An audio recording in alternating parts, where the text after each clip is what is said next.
So, not long ago, I made a video on the second channel titled Why Bloons TD Battles 2 is Dying. Basically just going over all the reasons why this game just keeps on losing more and more players, and the comment section was pretty insightful in terms of letting me know why others couldn't get into the game or stop playing the game. And that's why we have today's video for you guys, which is me trying to help you understand this game. Both in terms of playing it and watching it. I saw a lot of comments about how Battles 2 has a super high skill curve, a lot of moving parts to keep track of real time, which makes it so much harder of a game to get into compared to BTD 6, where there's only one player.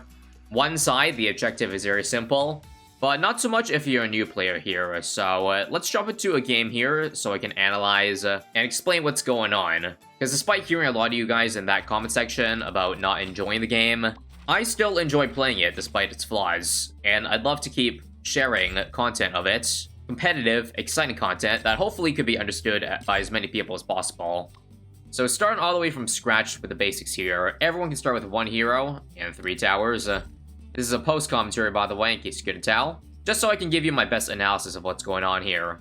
I saw a couple comments about the UI being pretty hard to understand, so let's start with the top side. So just like BTD 6, you have 650 starting cash, but you don't make money from popping balloons. Instead, it's with this green number over here. That's what people call your eco. And that's basically the amount of money you make every 6 seconds. You'll see the coin kind of fill up each rotation in 6 seconds. And you see off the bat that number is already increasing because of the balloon sends. Right off the bat from round 1, you can start sending balloons to beat your opponents. Almost every game you see me play, I'm pretty much constantly sending out balloons. Because the thing is that starting 250 isn't enough to sustain you up to the mid-game and to the late game, which is like round 13 plus. Now, the precise efficiency numbers of all the balloon sends aren't quite necessary if you're just learning to watch the game. Because I know a lot of people just like to watch rather than actually play. If you do play and you want to get a better grasp of the eco efficiency though, I'll leave a link to the document in the description. Now the thing is, in the early game, these balloon sends aren't just for money. I can also opt to go for the stronger balloon sends in order to get lives off my opponent, which is what I'm doing right now with the greens and the yellows. I know I said the efficiency isn't important here, but for those who did the math and are wondering, how come I just don't constantly send yellows? Because they technically or more income per dollar spent. Well, the main thing is that they send out a lot slower than the group blues, which are very fast. And so even though it's less efficient, they get you eco faster, which further down the line matters more than the money you spend outright.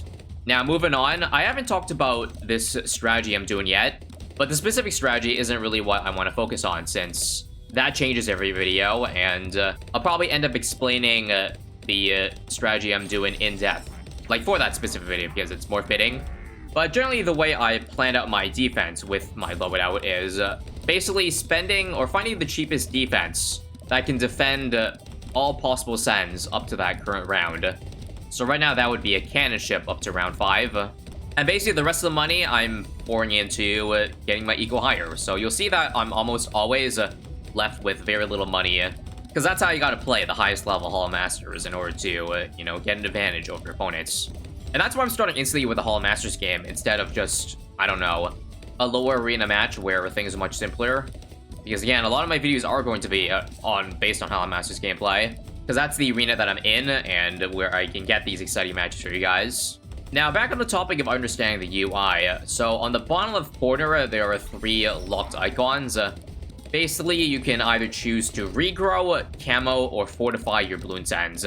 They unlock on rounds 8, 12, and 18 respectively, and they obviously cost more money in order to send those specific balloons out.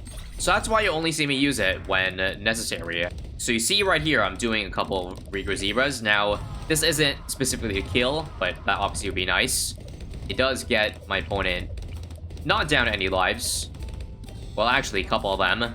So a lot of times I'm just sending those balloons out for pressure. So that is forcing my opponent to build more defense. That way they just can't keep spending their money on eco. Can't let them get away with that. Now here comes a rush on my opponent's side. Round 11. This is a key round because it unlocks group zebras and the group purples. And you'll see I play is pretty calm and collected. I just upgrade my towers, use the Biker Bones ability, do a bit of Mortar Micro, and we're all good. Round 11 is generally when the real action starts, because that's when the big boy rushes come to play. And before this match ends, there's one more part about the UI that I haven't discussed yet, and that's above the Bloons ends. Neither player has used any yet, but these are balloon boosts and monkey boosts, respectively.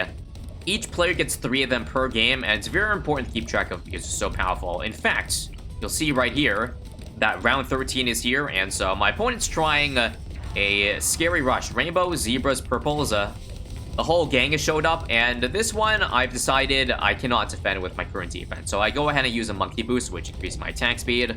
Fall monkeys for about 12 seconds or so. But the important thing is that there's a cooldown to them. So what a lot of people do up here in Hall Masters is because they know that there's a cooldown for it, they're going to send you another rush in hopes to kill you because you're lacking that powerful monkey boost. And so he's trying it here, sending more Rico rainbows and zebras, but with my Loda, I have a plan. I can just sell a couple towers into artillery battery, use the 4x attack speed ability, and it's just annihilated. And the game continues. So round 17 is when the first wolf comes out, and it's a key round because, well, sometimes it forces your opponents to require a lot of defense to defend it. And so here it looks like my opponent is going for a 2-1-0 grape shot. If you play either BT6 or Battles long enough, you'll start to recognize what tower that is just from looking at the visuals, and it looks like my opponent has to boost.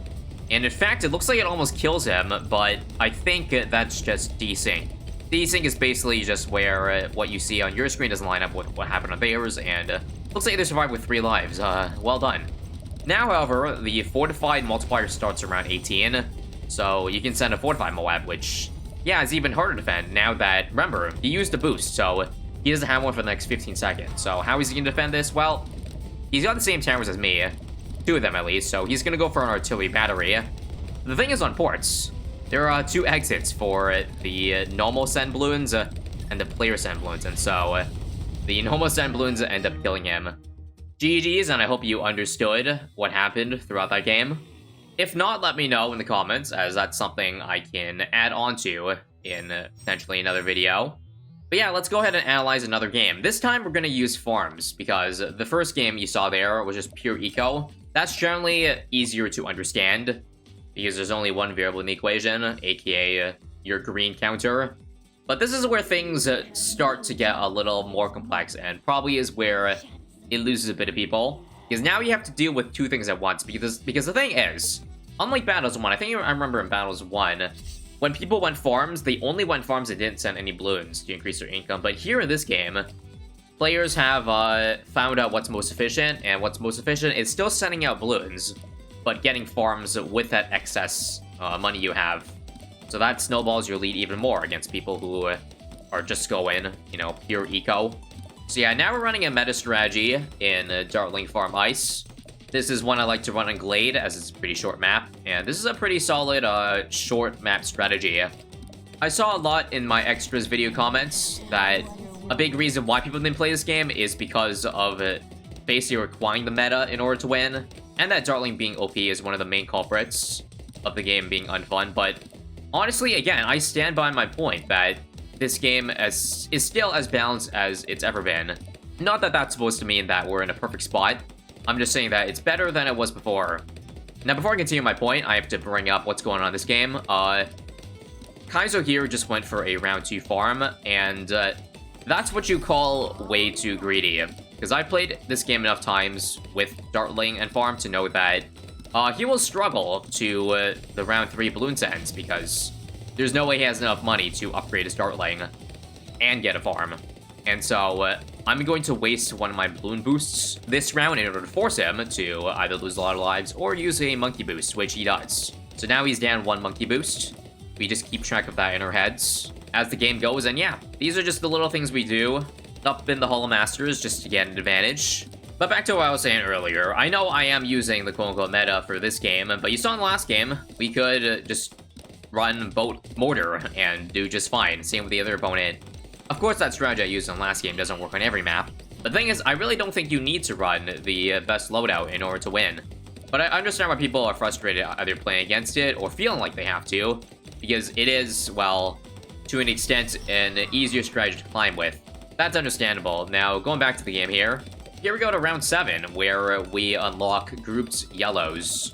I don't send Kaizo here because it's a lot less efficient than the group blues I'm sending, but I think he's sending it just in order to force me to buy more defense. I'm really not sure what's better, being the player that has to spend more money on defense, or being the person to force your opponent to get more defense at the expense of, you know, sending a bit less efficiently. But regardless, that's something you should look out for. Making sure that your opponent has their defense honest. As in, you don't want them to get away with, like, a 0-0-0 Dart Monkey on round 9, for example. You want to send the strong balloons out in order to force them to upgrade that. Now, important rounds to know. At round 9, Space Zebras unlock.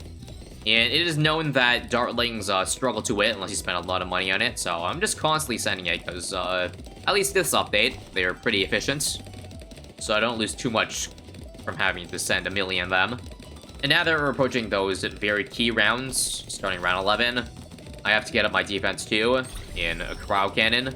Because neither of us went too greedy though, it looks like neither opponent is going to be rushing on round 11, since we both seem to have a solid defense up. Now, on round 12, it appears that he's going for a boost, and he's going for a rush of, looks like zebras, followed by the space rainbows. That doesn't really do much. I just upgrade to icicles, and we're all good for that one. And yeah, now that I got the icicles up, I don't think there is going to be much action going on for the rest of this mid-game here. It certainly would have been a bad thing if I pressured my opponent to build more defense, but I guess I didn't really want to risk falling behind too much. So instead, I'm just opting to continuously send yellows for more the green income, and more green income in the actual banana farms. So since there's not much action, we're going to skip on over to Moabs. And this is where things get spicy. Part of getting better at this game is understanding what your opponent's defenses are weak to. And this, I can tell you, only comes with time and experience of playing with and against strategies in this game. I can tell you that with Dartling Ice, it's certainly a struggle. That's why I've got so much money spent on just base Dartlings. And I even have to use Azalea's Totem ability, which increases attack speed, and a boost as well, because, well, there's just too many mobs there. And so that's not good for me, because now that the totem and the boost is down, this is a key opportunity for him to do what you call a re-rush, which is basically rushing your opponent after having forced a lot of abilities out of them. So it's important to keep track of hero abilities too, since they have cooldowns and tower abilities. And here we go. He's sending out scary balloons. Looks like it's called Moabs, layered with zebras, and forced me to sell a farm in order to get a Hydra Rocket, and he just keeps on sending, so I got a little scared. I boosted again, which is not good. I probably could defend it without a boost, but, you know, it's in the moment there. It's really hard to know whether to pull the trigger or not, and now it's time for me to be on the offensive, sending out an F-Mob, and it looks like that forces out his boost instantly, and that's why I didn't opt to send any more than that. However, now that it's down, and round 19's hit, we have fast cooldown Moab, so it looks like both of us decided to send at the same time. I personally still didn't have the ability up. Luckily, I did have Azalea's Totem, and I just bought a Rocket Storm, used the ability instantly. He did the same thing. I'm still sending out a F-Moab because in my internal clock, his boost hasn't come back up yet. And so this will force him to spend even more and more on defense. I use a balloon boost to speed my balloons, and it forces them to boost. Well, it doesn't get him to die. Pretty intense game so far. Not every game would be like this, but when it does get this way, I can understand why it's a lot to keep track of at once. Like for you, the viewer. Now imagine playing it. All the pressure all the stuff that's gotta swell in your head to be able to survive. So yeah, round 20 is another key round. 45 BFBs, both of us send it. Looks like he's able to defend just fine by using pretty much almost all of his abilities, Rocket Storm and Totem. And I'm pretty much gotta do the same thing.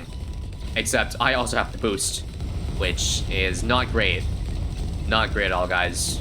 So, of course, that leaves me vulnerable to, well, further Bloons TD, and that's why Kaizo's going for another 45 BFB. I will do the same, so I keep him honest. And yeah, because I basically have no abilities active, I got to do a Barasal. Because abilities are instant in this game, if you didn't know. So, I get a new Rocket Storm, so I have the ability for this next 45 BFB, which I am able to defend. So now I probably got to build another rocket storm back, but luckily for us, he dies to the fortified BFB ISABs, and that's game. GG, yeah, that was certainly a lot taken. But this is what, in my opinion, makes Battles 2 exciting. The constant action going on in games like this. And that's what makes me want to still have faith in this game, despite everything negatively that's been going on with it. So with that said, I hope I did a good enough job in this lesson. Again, if there's a topic about Battles 2 you want me to go more in depth about, then please tell, and potentially I'll dive deeper into it. Because right now I just tackled a lot of the broad topics. Thanks for watching and listening, and hopefully the next Battles 2 videos I upload, the gameplay will make more sense. See you guys next time.